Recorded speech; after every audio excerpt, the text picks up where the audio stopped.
All right, we're gonna start soon. Let me just change some things around, and I'm waiting on Kasen.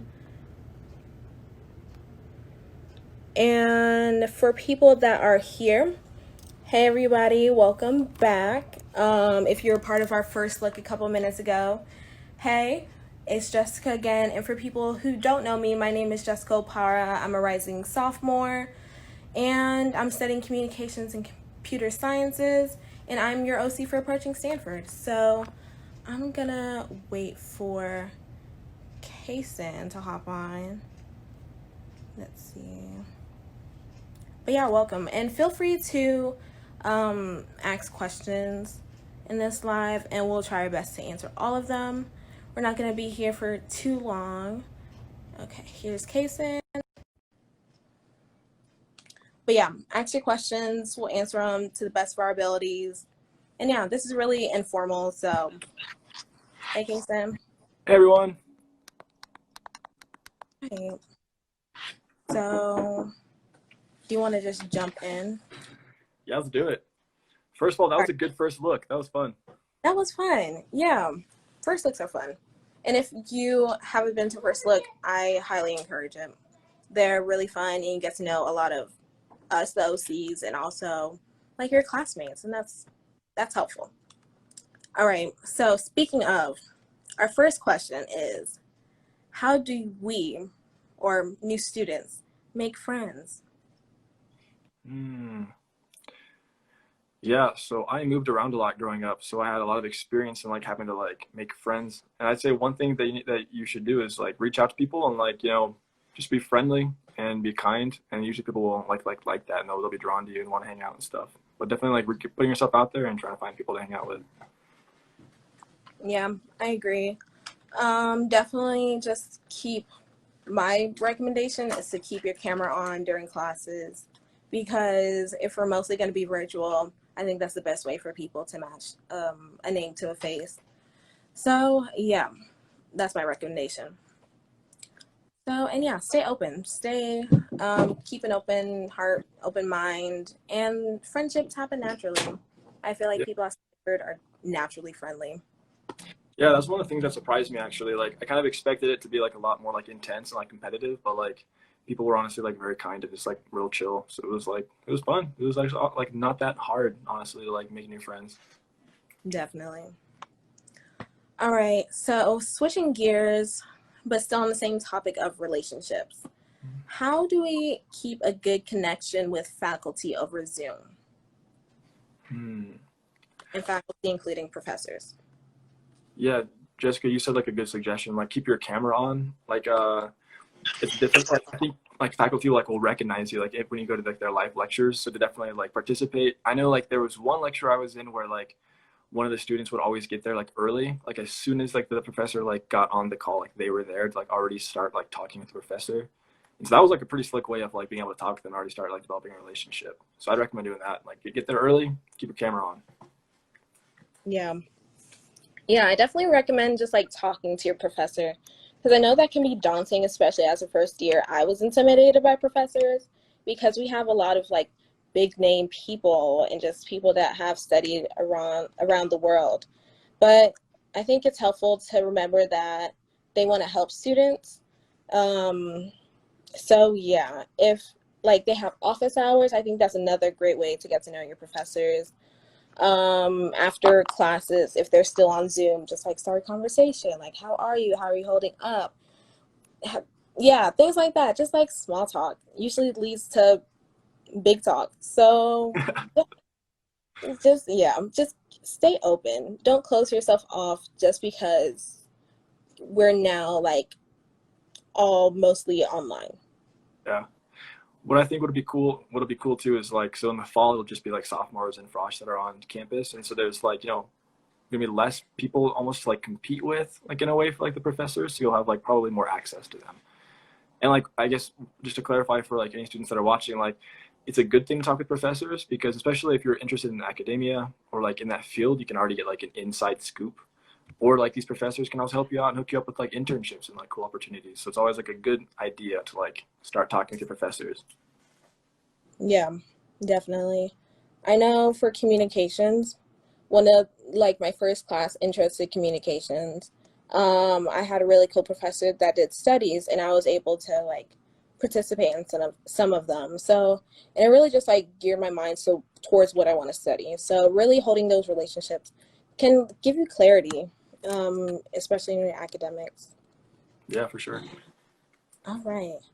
So we just got this question 2 minutes ago. But on the topic of freshmen and sophomores both being on campus, the question is, what do you think of Stanford's reopening plans? Yeah. What do I think of it? And this Um, is a you thing, not like, yeah. It could be like your opinion. my opinion, like I think that it's like pretty. I think it's pretty good. Like so, like what I've been doing is I've been like researching a lot of different like colleges and stuff and seeing what their plans are, and like ours are like this is pretty standard across the board. Like there is going to be I don't know how much has been like released, but like all the other colleges they like have a limited amount of people on campus, so this is like going to be pretty normal based on having like the two classes, and there'll be like classes throughout the day at like odd hours, like that way. So there's more classes, and like the classes are going to be smaller anyways, like the in-person ones. So I mean, it's pretty standard. Like I don't really feel like strongly about it. I just think that's like it is what it is. Yeah. For me, yeah, same. I don't hate it.